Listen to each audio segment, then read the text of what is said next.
আসসালামু আলাইকুম সুপ্রিয় দর্শক। যারা আরব দেশে আছেন তারা আরবি ভাষা শেখার জন্য এই ভিডিওটা সম্পূর্ণ দেখতে থাকুন। এইভাবে আরবি ভাষা শিখলে খুব দ্রুতই কথা বলতে পারবেন। তো ভিডিওটা শুরু করি। আনা মানে আমি, এবি মানে চাই, রোহ মানে যাওয়া, হাল্লাক মানে সেলুন। এই বাক্যটা একসাথে হবে আনা এবি রোহ হাল্লাক, মানে আমি সেলুনে যেতে চাই। যখন আমরা বলবো যে আমি সেলুনে যেতে চাই, তখন এই বাক্যটা আমরা আরবিতে বলবো আনা এবি রো হাল্লাক, আমি সেলুনে যেতে চাই। এবি অর্থ সাই, সার অর্থ চুল, গুস অর্থ কাটা। এই বাক্যটা এখন একসাথে হবে আনা এবি সার গুস, মানে আমি চুল কাটতে চাই। যখন আপনি চুল কাটতে চান, তখন আপনি এই বাক্যটা আরবিতে এভাবে বলবেন আনা এবি শারগুস, আমি চুল কাটতে চাই।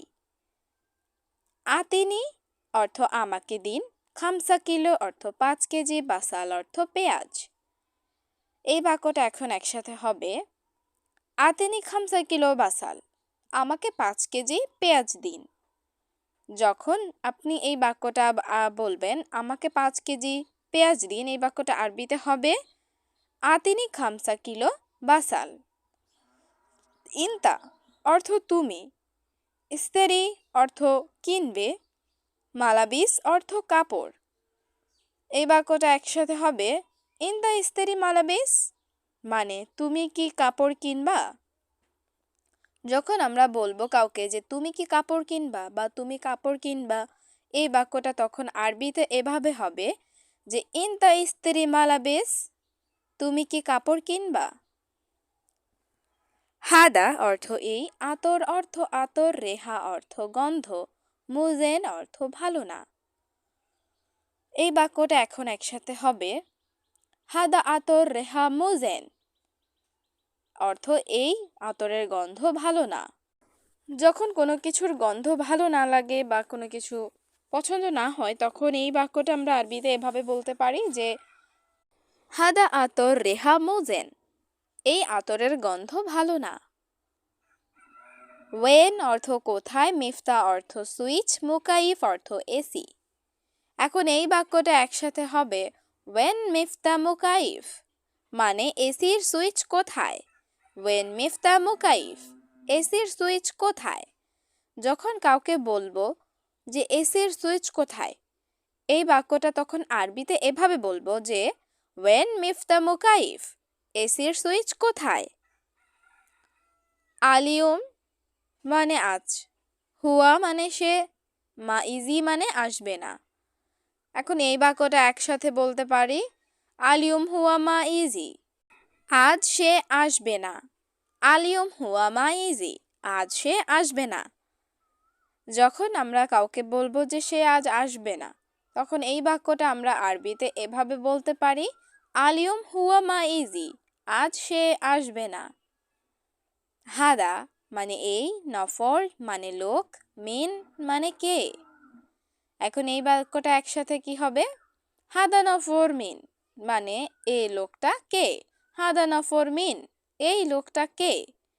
যখন আমরা কাউকে জিজ্ঞেস করব যে এই লোকটা কে, তখন এই বাক্যটা আরবিতে এভাবে বলবো হাদা মিন নফর, এই লোকটা কে। কাম মানে কত, নফর মানে লোক, মজুদ মানে আছে। এখন এই বাক্যটা আমরা একসাথে বলতে পারি কাম নফর মজুদ, মানে কতজন লোক আছে। কাম নফর মজুদ, কতজন লোক আছে। যখন কোথাও আমরা জিজ্ঞেস করব যে কতজন লোক আছে, তখন এই বাক্যটা আরবিতে এভাবে বলবো কাম নফর মজুদ, কতজন লোক আছে। হুয়া মানে সে, নফর মানে লোক, মজনুন মানে পাগল। এই বাক্যটা একসাথে হবে হুয়া নফর মজনুন, মানে সে লোক পাগল। যখন আমরা কারো কথা উল্টাপাল্টা মনে হবে, তখন আমরা তাকে বলি যে পাগল। তো এখন এই বাক্যটা আমরা আরবিতে কিভাবে বলবো হুয়া নফর মজনুন, মানে সে লোক পাগল। কুল্লু মানে সব, নফর মানে লোক, কয়েস মানে ভালো। এখন এই বাক্যটা একসাথে হবে কুল্লু নফর কয়েস, মানে সব লোক ভালো। কুল্লু নফর কয়েস, সব লোক ভালো। যখন আমরা বলি সব লোক ভালো বা সবাই ভালো, তখন এই বাক্যটা আরবিতে আমরা বলবো কুল্লু নফর কয়েস, সব লোক ভালো। হাদা অর্থ এই, নফর অর্থ লোক, এশ অর্থ কি, এসএম অর্থ নাম। এই বাক্যটা এখন একসাথে হবে হাদা নফর এশ এসএম, মানে এই লোকের নাম কি। যখন আমরা কাউকে জিজ্ঞেস করি এই লোকের নাম কি, তখন এই বাক্যটা আরবিতে এভাবে বলবো হাদা নফর এশ এসএম, এই লোকের নাম কি। হুয়া মানে সে, আলিয়ুম মানে আজ, মা ইজি অর্থ আসবে না। এখন এই বাক্যটা একসাথে হবে হুয়া আলিয়ুম মা ইজি, মানে সে আজ আসবে না। হুয়া আলিয়ুম মা ইজি, সে আজ আসবে না। যখন আমরা কাউকে বলবো যে সে আজ আসবে না, তখন এই বাক্যটা আরবিতে এভাবে বলতে পারি হুয়া আলিয়ুম মা ইজি, সে আজ আসবে না। ওয়াহেদ মানে এক, শাহার মানে মাস, বাদেন মানে পরে, ইজি মানে আসবে। এখন এই বাক্যটা একসাথে হবে কি ওয়াহেদ শাহার বাদেন ইজি, মানে এক মাস পরে আসবে। ওয়াহেদ শাহার বাদেন ইজি, এক মাস পরে আসবে। যখন আমরা এই বাক্যটা বলার প্রয়োজন পড়ে এক মাস পরে আসবে, তখন এই বাক্যটা আরবিতে আমরা বলবো ওয়াহেদ শাহার বাদেন ইজি, এক মাস পরে আসবে। খামসা মানে পাঁচ, ইউম মানে দিন, ইজাজা মানে ছুটি। এখন এই বাক্যটা একসাথে বলতে পারি খামসা ইউম ইজাজা, মানে 5 দিন ছুটি। খামসা ইউম ইজাজা, 5 দিন ছুটি। যখন আমরা কাউকে বলি যে 5 দিন ছুটি, তখন এই বাক্যটা আমরা আরবিতে এভাবে বলতে পারি খামসা ইউম ইজাজা, 5 দিন ছুটি। দাহিন মানে এখন, মাফি মানে নাই, মাতার মানে বৃষ্টি। এখন এই বাক্যটা একসাথে হবে দাহিন মাফি মাতার, মানে এখন বৃষ্টি নাই। দাহিন মাফি মাতার, এখন বৃষ্টি নাই। আমরা যখন বলি এখন বৃষ্টি নাই, এই বাক্যটা আরবিতে এভাবে বলবো দাহিন মাফি মাতার, এখন বৃষ্টি নাই। আনা মানে আমি, মকসুদ মানে খুশি, জিয়াদা মানে অনেক।